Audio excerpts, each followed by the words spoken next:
Saudações para você que está conectado no canal Verbo Bíblia e Teologia. Eu sou Júlio Rocha e é muito bom ter você aqui conosco. Hoje nós vamos falar sobre um texto calvinista, um texto aí da teologia reformada. Aliás, quem já não ouviu falar que tanto arminianos quanto calvinistas têm seus textos prediletos que embasem a sua teologia? Pois bem, hoje é a vez da teologia reformada, a teologia calvinista. Nós vamos utilizar o texto muito usado por eles, João capítulo 6, para poder discutir. João 6, de fato, ele ensina a letra U, a letra L e a letra I da tulipe. Se você não sabe o que é tulipe, eu explico para você rapidinho. Tulipe é um acróstico que define as 5 doutrinas que caracterizam aí a teologia reformada ou teologia calvinista. Se fosse o arminianismo, seria Facts, F-A-C-T-S. De fato, João capítulo 6 afirma a eleição incondicional, a expiação limitada e a graça irresistível pregada pela tulipe. Já deixa o seu like nesse vídeo para nos ajudar e ajudar que esse conteúdo chegue a mais pessoas. Se você não é inscrito, se inscreva em nosso canal e também compartilhe esse vídeo com outras pessoas. Nós vamos para a vinheta e logo após voltaremos com o nosso quadro esquemático, como estamos fazendo, para que você entenda melhor a nossa linha de pensamento e a nossa análise acerca de João capítulo 6.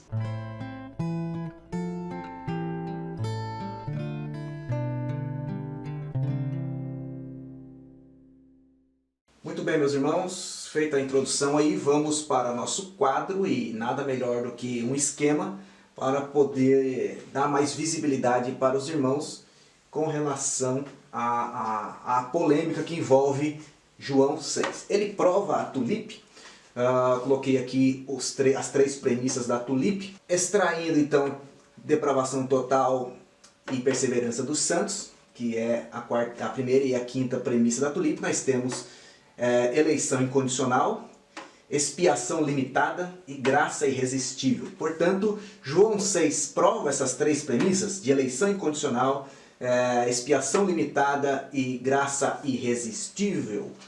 Vamos aos textos, vamos fazer uma análise então sobre o que alega a tulipe, o que alega o calvinismo. Amém? Bom, João 6, de acordo com o calvinismo, está apoiado em 3 premissas, ou seja, tanto a eleição incondicional como a expiação limitada quanto a graça irresistível estão aí apoiadas basicamente dentro de João 6, que vocês deverão ler, né, todos as dezenas de versículos que tem aí para poder entender o contexto. Nós não vamos perder tempo com isso, mas eles estão apoiados aí num tripé. Estão aqui em azul. Verso 37, né, do capítulo 6, está afirmando, né, que todo aquele que o Pai dá virá a mim, e aquele que vem a mim, de maneira nenhuma lançarei fora. Amém? Todo aquele que o Pai dá, né, já entra aí na eleição incondicional, já entra aí na graça irresistível, porque ele virá, né? E é um número limitado de pessoas. Portanto, o verso 37 a gente pode sentenciar com a seguinte afirmação: o Pai dá. Amém? No verso 44 nós encontramos escrito o seguinte: ninguém pode vir a mim se o Pai que me enviou não o trouxer. Então, nós podemos afirmar aqui que o Pai traz. Essa é a premissa calvinista, né, da graça irresistível. Amém? E ninguém pode vir, ou seja, é também uma eleição incondicional e limitada, ok? Uma expiação limitada. E o texto termina: e eu ressuscitarei no último dia, ou seja, tem promessa aquele que o Pai traz. Em terceiro lugar, nós vamos encontrar no verso de número 65 a seguinte expressão: e dizia, por isso eu vos disse que ninguém pode vir a mim se por meu Pai não lhe for concedido. Em terceiro lugar, então, no verso 65, nós temos o Pai concede. Tá bem? Essas são as premissas calvinistas que dizem, que afirmam que João 6 prova, embasa, sustenta a tulipe nas 3 posições intermediárias: eleição incondicional, expiação limitada e graça irresistível. Porém, irmãos, todo texto tem seu contexto.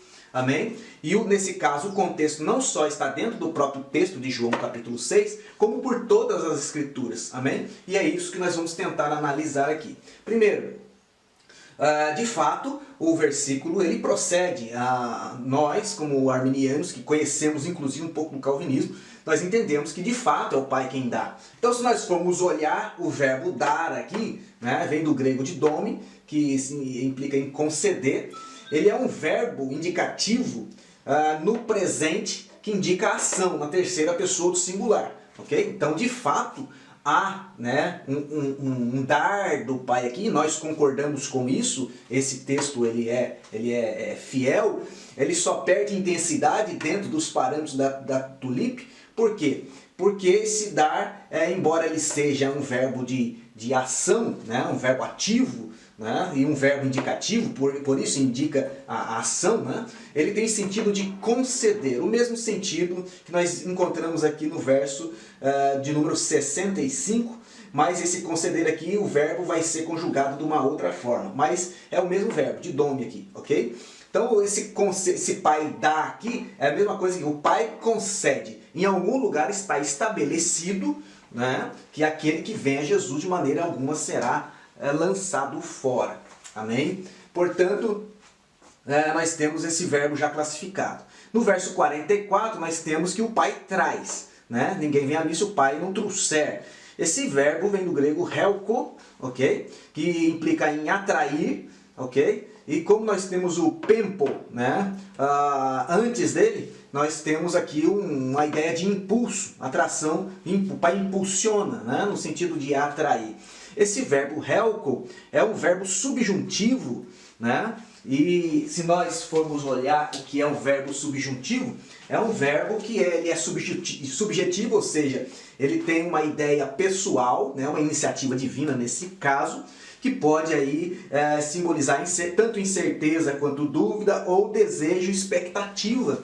Amém? Nesse intuito nós podemos perceber pelo contexto bibliológico, né, que o trazer do Pai aqui, né, que o atrair do Pai é um desejo. Amém? Porque o Pai dá, porque o Pai concede. Amém? O Pai concede isso. João 3,16 nos fala do desejo de Deus, né? Tanto que ele amou o mundo de tal maneira, ok? Desta forma, nós encontramos aqui então um verbo subjetivo, né? No aoristo, foi determinado em um certo tempo, nós entendemos isso como sendo a eternidade, ok?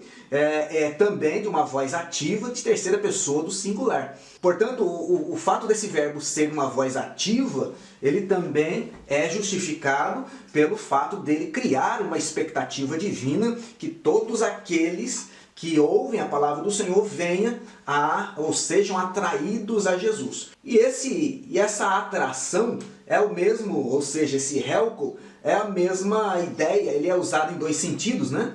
Essa atração é a mesma ideia de João 12:32, onde Jesus fala que o Filho do Homem, quando for levantado no madeiro, todos atrairá a ele. Amém? Que é diferente de João capítulo 21, verso 10, verso 11. Atos também fala sobre isso e Tiago também fala isso, no sentido de arrastar. Ok? Portanto, se nós usarmos o Pai arrasta, né, em vez de o Pai atrai, nós estaremos aqui lidando, né, com conceitos diferentes, haja vista que aqui é pessoas e aqui, por exemplo, João fala de peixes, né, arrastou a rede. Amém? Portanto, irmãos, por mais uma via nós entendemos, ainda que não esteja muito esclarecido, esteja um pouco obscuro, os irmãos vão entender onde eu vou chegar daqui a pouco. Nós entendemos que o sentido aqui é mais ameno, por ser até por ser um verbo subjuntivo, ok? Em terceiro lugar, nós temos aqui o verso 65, que o Pai concede, onde nós encontramos um verbo particípio perfeito. Olha que interessante. Se nós formos olhar o que é um verbo particípio, é uma ação ou estado que vem já com qualidade, né? Uma ação ou estado aplicado com qualidade, né? Feito aí ou realizado no passado, ok? Então, em algum lugar da eternidade, confirmando aqui, né, o verbo trazer, o Pai concedeu, né, que aqueles que ouvem sobre Jesus né, e se arrependem, venham a Jesus. Amém? Só pode vir aqui, a ele aquele, né, cujo a vida o Pai trouxe, amparado no verso 45, nós vamos falar dele daqui a pouco. Amém?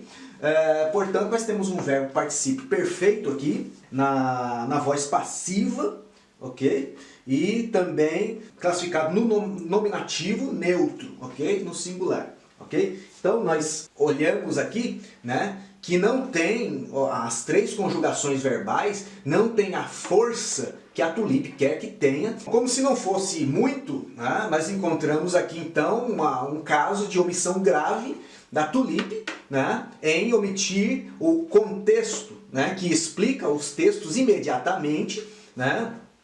Nesse caso aqui, no máximo 3 versículos depois, esse aqui um versículo depois, esse também um versículo depois, que explica exatamente o sentido desses pontos cardeais usados para torcer o texto em prol da tulipe, ok? Portanto, se no verso 37 está escrito que o Pai dá, e eles querem forçar esse texto, utilizando-se de um verbo que está na voz ativa, né? Mas que significa conceder, para dar a ideia de eleição condicional, expiação limitada e graça irresistível, né? Se no verso 37 diz que o Pai dá, né? No verso 40 nós vamos encontrar Jesus explicando o sentido deste dar, e nós encontraremos o seguinte, verso de número 40. Porquanto a vontade daquele que me enviou é esta, que todo aquele que vê o Filho e crê nele tenha a vida eterna, e eu o ressuscitarei no último dia. Olha que interessante.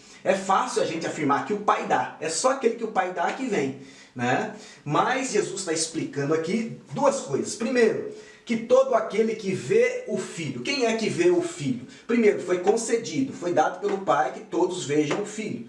Amém? João 3,16 é muito categórico quanto a isso. Mas aquele que vê o Filho é aquele que está em João 8,32, né? Conhecereis a verdade e a verdade vos libertará. Ou seja, quem vê o Filho é aquele que aprende. Nós vamos ver na sequência do próprio pensamento de Jesus Cristo. Amém? Portanto, aquele que vê o Filho, primeiro viu através da exposição da verdade e depois crê nele. Olha que interessante. Não basta o Pai dar, tem que crer. Amém? E esse crer aqui não tem um R. Então ele está meio que imperativo aqui, né? Aquele que crê, ou seja, crê hoje, crê amanhã, permanece crendo, persevera. Amém? Tem que crer uma vez e continuar crendo. Não se crê apenas uma vez, continua se crendo. Amém?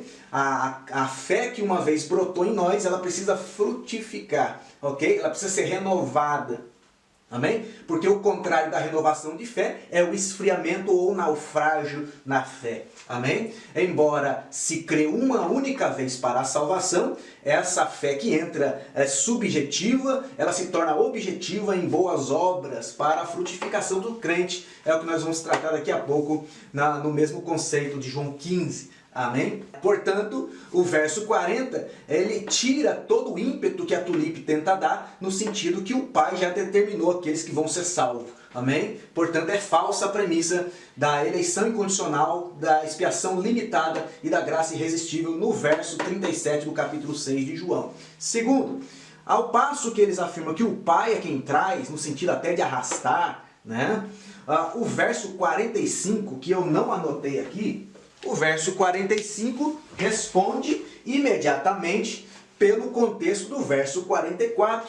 Ao passo que o verso 44 diz: ninguém pode vir a mim se o Pai que me enviou não o trouxer, e eu o ressuscitarei no último dia. Olha o 45 que diz. Verso 45 diz: está escrito nos profetas, e serão todos ensinados por Deus. Todos. Como é que pode ser só aquele? Amém? Nós vamos ver aqui então, todos são ensinados por Deus, indistintamente. Portanto, não é uma expiação limitada. O Evangelho está para todos. João 16, verso 8, nos diz que o Espírito Santo convencerá o homem. Quem é homem? É o gênero humano. Do pecado, da justiça e do juízo. Do pecado por quê? Porque não creem em mim. Eles sabem, todos são ensinados que Cristo morreu segundo as Escrituras. Amém? 45 diz, todos serão ensinados por Deus. Portanto, Jesus conclui o verso 45 e também o verso 44 que fala sobre o trazer.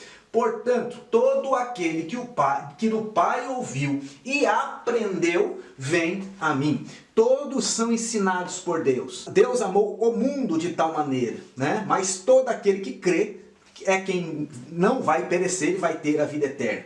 Todos são ensinados, mas aquele que aprende consegue enxergar a Jesus, né? Consegue ver a Jesus e crer nele, como diz o verso 40. Aquele que aprende, ele acaba se arrependendo dos seus pecados. Ele não resiste. Nesse intuito, a graça ela é irresistível. Amém? Nesse intuito. Você vai falar, a graça é irresistível? Para mim foi. Eu criei, eu não resisti. Amém? Eu fui convencido dos meus pecados, da necessidade de um Salvador. Para mim ela foi irresistível. Mas para aqueles que não creem, ela é irresistível. Amém? Portanto, aquele que aprende vem, ok? Aprender aqui vem do grego mateo, que significa aí propriamente ou entender, ocorre só nesse texto aqui, né? Ou aprender mais 30 vezes por toda a escritura aí, ok? Portanto, o verso 45 tira a força, né, de graça irresistível que a tulipe alega que João 6 tem. Em terceiro lugar, conquanto o verso 65 diz que o Pai concede no sentido de força também de graça irresistível para aqueles que são eleitos incondicionalmente, cuja aplicação ou cuja morte de Cristo foi somente para eles, né? Nós olhamos imediatamente no verso 66, Jesus fazendo uma pergunta. Espera aí, se o Pai concede, né, que somente os eleitos venham a Ele, Jesus faz uma pergunta no verso 66 que derruba essa tese. Jesus pergunta para os discípulos o seguinte: desde então, muitos dos seus discípulos tornaram para trás e já não andavam com ele. Muitos dos discípulos. Jesus tinha discípulos por quê? Porque eles tinham aprendido e andado após Jesus. Ou seja, tinha sido concedido por Deus, ok? E tinha sido trazido por Jesus também. Mas, quando essas pessoas não queriam mais andar com ele, Jesus se volta para os 12, no verso 67, e diz: quereis vós também retirar-vos? Não quereis ir também? Jesus pergunta para os discípulos. Olha, era 12. Jesus se voltou para os 12. Amém? E mais para frente, Jesus fala que, no verso 70, não vos escolhi 12. Um dos 12 é diabo. Quer dizer, então Jesus não tinha escolhido Judas? A velha pergunta, né? Essa pergunta aqui não vamos responder ela, mas ela vai contra a força que quer a tulipe, que tem o verso 65, de concessão, que na verdade ela está embutida no crer, está embutida no aprender. Agora, Jesus perguntou, não quereis ir também? Foi uma pergunta retórica de Jesus, que já sabia que os 12 não queriam ir. Se um deles quisesse retirar, irmãos, Jesus teria deixado, ok? Mesmo eles tendo crido, mesmo eles tendo sido trazidos pelo Pai, amém? Isso prova que Jesus escolheu 12 e um dos 12, não era um 13º, não era um que nunca foi eleito, não, era um dos 12 que era diabo. Agora, para arrematar, principalmente essa parte do verso 65, nós encontramos também João capítulo 12, verso 17, aonde Jesus fala, né? Eu protegi a todos em teu nome, todos os que o Senhor me deu, e nenhum deles se perdeu, senão o filho da perdição. Amém? Um dos 12, que era diabo, se perdeu. Agora Jesus falou, nenhum deles se perdeu. A pergunta é, Jesus perdeu ou não perdeu? A resposta está, se não. A resposta no trecho está no senão. Amém? Vamos ler? Olha o que diz o texto. Estando eu com eles no mundo, guardava-os em teu nome. Tenho guardado aqueles que tu me deste, e nenhum deles se perdeu, senão o filho da perdição, para que a escritura se cumprisse. A pergunta é, Jesus perdeu Judas ou não perdeu? Amém? Ai, que maravilha. Jesus perdeu ou não perdeu? Olha o que Jesus fala. Nenhum deles se perdeu. Senão quer dizer que um se perdeu. Amém? Um se perdeu. Ou seja, a ideia não é dizer que Jesus não perde. Ok? A ideia é dizer que há segurança em Jesus Cristo. Isso porque, primeiro, quem aprende também desaprende. Amém? Quem aprende também desaprende. Segurança em Cristo é diferente de apostasia. Existe segurança em Cristo, isso afirma o arminianismo, amém? E existe também a apostasia. Por negar a segurança em Cristo, né? Ou por assegurar a segurança em Cristo de uma outra forma, né? E negar a apostasia, é que existe a perseverança dos santos, ou seja, uma vez salvo, salvo para sempre. Nós entenderemos esta questão, né, se Jesus perdeu ou não, né, se nós confrontarmos primeiro João 10, do 15 ao 18, com João 6. Nós vamos ver a questão das ovelhas, do bom pastor, né, aonde se derruba também uma tese calvinista que diz que é Jesus quem dá as ovelhas, Jesus dá a vida só pelas ovelhas, amém? Que Jesus, ele dá a vida pelas ovelhas, isso está mais do que claro, né? João 10:10, a partir daí Jesus fala sobre isso, amém? Quem são as ovelhas não está claro nem na tulipe, nem no facts do arminianismo, amém? São contextos, portanto o contexto de João 10, 15 a 18 não prova nada que Jesus compra certas ovelhas e não compra outras ovelhas, amém? Jesus compra as ovelhas que creem, amém? O negócio é crer, amém? Agora, para responder, para arrematar tudo isso aqui, João 6 prova a tulipe, João 15 vai derrubar essa tese cabalmente. Por quê? Ainda que Jesus fale, aquele que vem a mim de maneira alguma lançarei fora, ou seja, a segurança em Cristo Jesus, ele não rejeita ninguém, amém? E nem despreza ninguém, e nem pretere ninguém a despeito de outro, um pior a despeito de um melhor, mas o Pai faz isso. Amém? Nós encontramos em João 15 o seguinte texto. Do 1 ao 6 diz assim: eu sou a videira verdadeira e meu pai é o lavrador. Veja, Jesus já pontuou. Eu sou videira, meu pai é lavrador. Toda vara em mim que não dá fruto, atira. Quem tira? Jesus ou Pai? João 6, com acerto, Jesus fala que ele não lança fora. E tá certo, mas o Pai faz.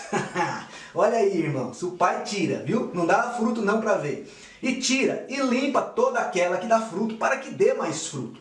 Vós já estáis limpos pela palavra que vos tenho falado. Então, se vós já está limpo, vocês têm vida. Amém? Então, vocês não estão sujeitos à poda que o Pai faz. Amém? Está em mim e eu em vós, como a vara de si mesma não pode dar fruto, se não estiver na videira, assim também vós, se não estiverdes em mim. Eu sou a videira, vós as varas, quem está em mim e eu nele, esse dá muito fruto, porque sem mim nada, ou seja, nenhum fruto podeis dar, nada podereis fazer. Mas se alguém não tiver em mim, será lançado fora como a vara, e secará, e os colhe e lança no fogo e ardem.